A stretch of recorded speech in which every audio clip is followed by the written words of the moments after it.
నమస్తే అండి, welcome to Guntur రుచులు. ఈరోజు అయితే ఇక్కడ రెసిపీ గుడ్డు పులుసు గ్రేవీగా ఉండేలాగా చేసామండి. ఇక్కడ పల్చగా ఉండే గుడ్డు పులుసులాగా కాకుండా చక్కగా క్రీమీగా వస్తుంది. రైస్లోకే కాదు, బగారా రైస్ బిర్యానీలోకి బాగుంటుంది. అంతేకాదు చపాతీ, పుల్కా, బటర్ నాన్స్లో కూడా సూపర్ కాంబినేషన్. మరి ఒక్కసారి అయితే ఈ విధంగా ట్రై చేసి చూడండి. చాలా చాలా సూపర్గా ఉంటుంది. తక్కువ మసాలాలతో, తక్కువ పులుపుతో కోడిగుడ్డు పులుసు అనేది మీకు నోటికి రుచిగా వస్తుంది. ఈరోజైతే ఇక్కడ రెసిపీ కోడిగుడ్డు పులుసు. పులుసు కూర అంటే మరీ పలుచగా కాదండి, చక్కగా క్రీమీగా మనం గ్రేవీగా ఉంటుంది. ఇదైతే మనకి రైస్లోకి బాగుంటుంది, అలాగే బిర్యానీ, బగారా రైస్ కాంబినేషన్తోనూ బాగుంటుంది.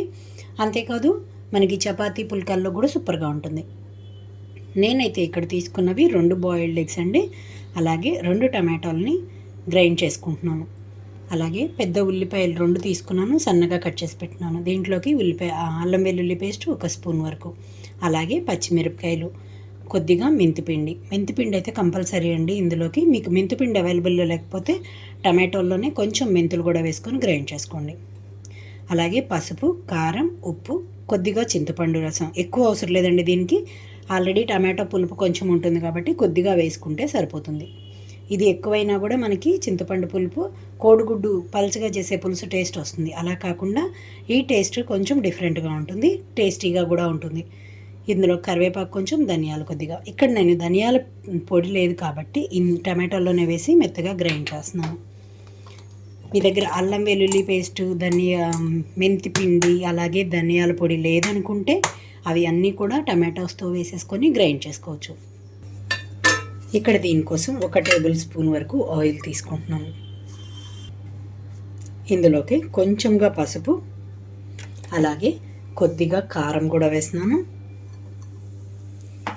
వీటితో పాటుగా 1 చిటికెడు ఉప్పు కూడా.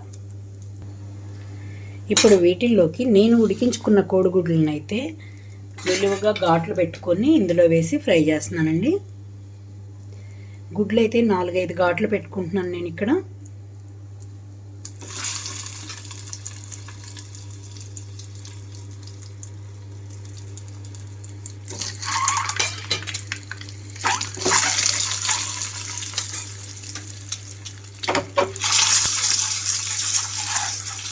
స్పూన్తోనూ గరిటెతోనూ కదిలించే కన్నా ఇలా కలిపేసుకుంటే అన్ని వైపులకి టర్న్ అవుతుంది చక్కగా. మరీ ఎక్కువసేపు వేయించకుండా పైన లేయర్ అంతా కొంచెం మనకి ఒక లేయర్ లాగా ఫామ్ అయ్యేలాగా చూసుకొని స్టవ్ ఆఫ్ చేసుకుంటే సరిపోతుంది.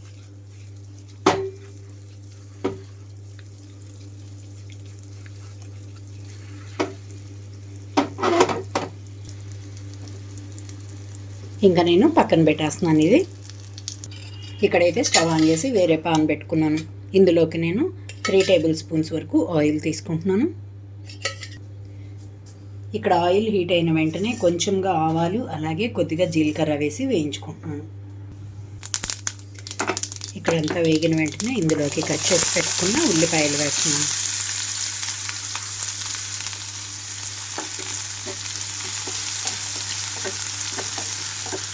ఈ ఉల్లిపాయలంతా వేగిపోయే వరకు 2 నిమిషాల పాటు మూత పెట్టేసి ఉంచుతున్నాను నేను.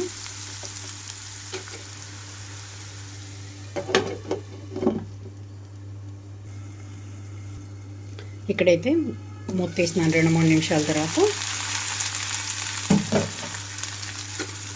చూడండి, ఉల్లిపాయలంతా వేగిపోయింది. ఇప్పుడు ఇందులోకి నేను అల్లం వెల్లుల్లి పేస్ట్ కూడా వేసేసుకుంటున్నాను.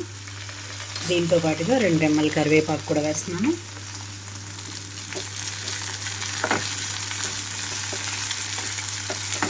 కట్ చేసి పెట్టుకున్న పచ్చిమిరపకాయలు.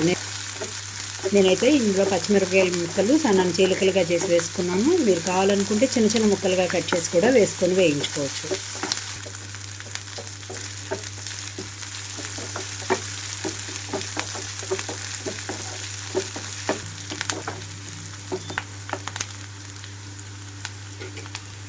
ఇప్పుడే ఇందులోకి పసుపు, అలాగే కారం, దీంతో పాటుగా సాల్ట్, వీటితో పాటుగా గ్రైండ్ చేసిన టమాటో ధనియాలు మొత్తం గ్రైండ్ చేసుకున్నాను కదా, అదంతా ఇందులోకి వేసుకుంటున్నాను. అలాగే మెంతిపిండి.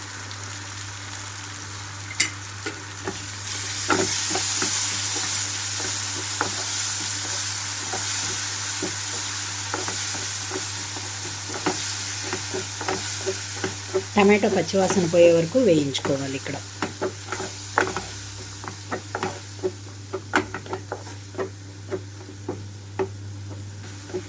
2 నిమిషాల పాటు మీడియం ఫ్లేమ్లో ఉంచి వేయించుకుంటున్నాను. 2-3 నిమిషాల తర్వాత ఇందులోకి కొద్దిగా చిక్కగా పిండి పెట్టుకున్న చింతపండును వేస్తున్నాను. పులుపు మీకు టమాటో ద్వారా ఎక్కువగా ఉంటే చింతపండు తగ్గించుకోవాలండి. నేనైతే ఇక్కడ 2 స్పూన్ల వరకే వేసాను చింతపండు పేస్టు. ఇందులోకి అయితే ఒక 1/2 కప్ వరకు మాత్రం వాటర్ వేస్తున్నాను.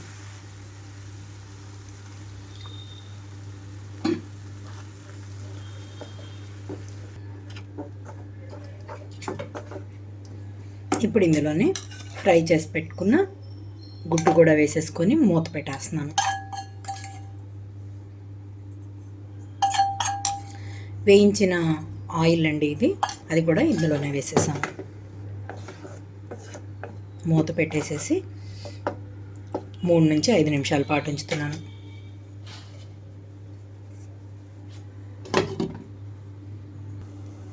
ఇక్కడైతే మూత తీస్తున్నాను నేను. చూడండి, ఆయిల్ అంతా పైకి తేలిపోయింది. చివరిగా కొంచెం కొత్తిమీర వేస్తూ స్టవ్ ఆఫ్ చేసేస్తున్నాను. చూసారు కదా, క్రీమీగా ఉండే ఎగ్ పులుసు రెడీ అయిపోయింది. రైస్తో పాటుగా చపాతీ, పుల్కా, అలాగే బటర్ నాన్స్, బిర్యానీ, బగారా రైస్ కాంబినేషన్తో సూపర్ అన్నమాట. ఒక స్టవ్ ఆఫ్ చేసేసి సర్వింగ్ బౌల్లోకి తీసుకుంటున్నాను నేను. చూసారు కదా, మరి మీరు కూడా ఈ విధంగా ట్రై చేసి మీరు మీ ఒపీనియన్ అయితే కామెంట్ బాక్స్లో పెట్టండి. అలాగే మీలో ఎవరైనా మా వీడియో ఫస్ట్ టైం కానీ చూసినట్లయితే ప్లీజ్ మా ఛానల్ని సబ్స్క్రైబ్ చేయండి. అలాగే మా వీడియోస్ని లైక్ చేస్తూ షేర్ చేయండి. పక్కనే ఉన్న bell icon all option click చేస్తే మేమిచ్చే వీడియోలన్నీ మీకు నోటిఫికేషన్స్ వస్తాయి. Please encourage me and thank you for watching. Thank you.